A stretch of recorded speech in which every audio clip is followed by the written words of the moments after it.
bread lump and add it into the mixing bowl. Thereafter, sugar, salt, yeast, skimmed powder, butter, and 1 number of eggs. Okay, now we proceed to the mixer. When you are making any products, ensure that you are choosing the right attachment or the right tools for the particular product. So now we are making bread, obviously we'll have to use the door hook. And now we turn on the mixer. So you will get to see the ingredients are slowly binding together, and that's the moment I added in the water.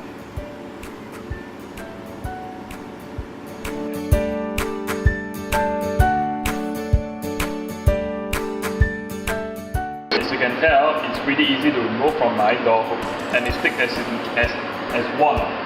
So now I got a piece of dough. I have to do this rounding.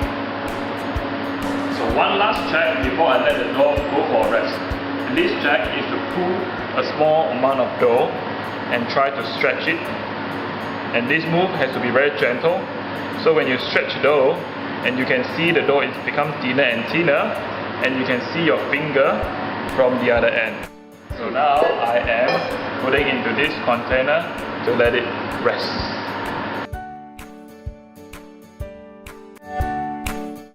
Well rested. Okay, and I get myself ready with the weighing scale. So I cut from the corner, and I want to measure 35 grams for each of it, rounding.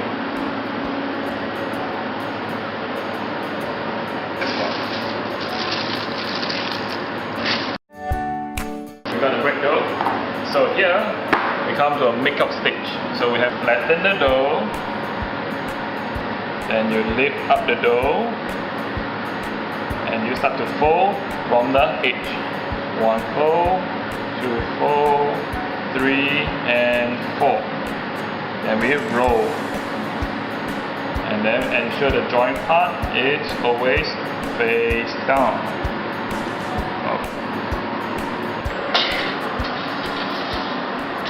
Okay. So this is 1 hour later. Gently hold the surface and then you cut. We pipe on our bread dough, just like this. So it's time to send our dough to oven. The top head is 220, the bottom head is 200. We'll chop in 12 minutes later. Okay, here we go, our garlic butter roll.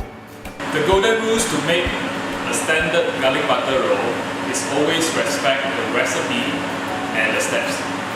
It means to say you have to strictly follow the measurement and the timing.